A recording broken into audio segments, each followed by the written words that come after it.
yung gift ni Kyra. Kyra, oh, here na ah. Sit down, sit down. Hindi na. Ito na yung gift ni Kyra.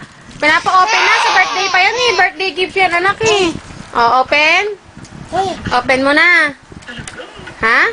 O, sino nagbigay niyan? Si Ate Shane. Sino pa? Open mo na yung gift mo, open. Oh, no, that's bad. Ay, hindi na. O, sige. Open na, open na gift. Gusto na open ng gift eh. Ate Shane, open na daw yung gift ni ate.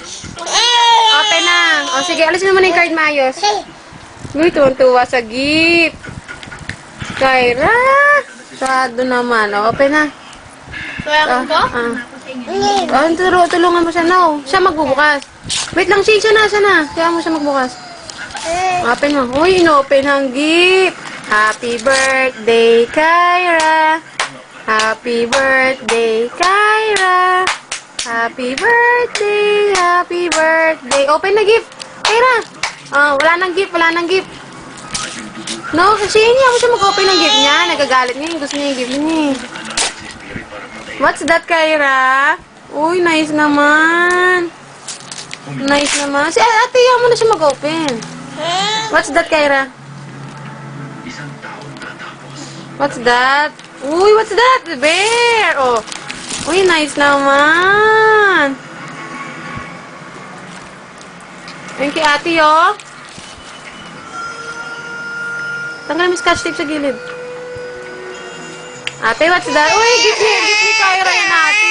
Ano, hindi natin yung gift ni Kyra. Ayun, ang gift ni ate. Oh. Uy, nice. May book na ang Kyra namin. Oh, play na ikaw. Uy, what's that? Binabasa pa numbers. Sino nagbigay niyan? Ate Shane, tsaka si Mama Karen, tsaka si Tata. Wow. Itanggalin mo na, bigay mo sa kanya. Wow. Uy, bigay mo sa kanya, Shane.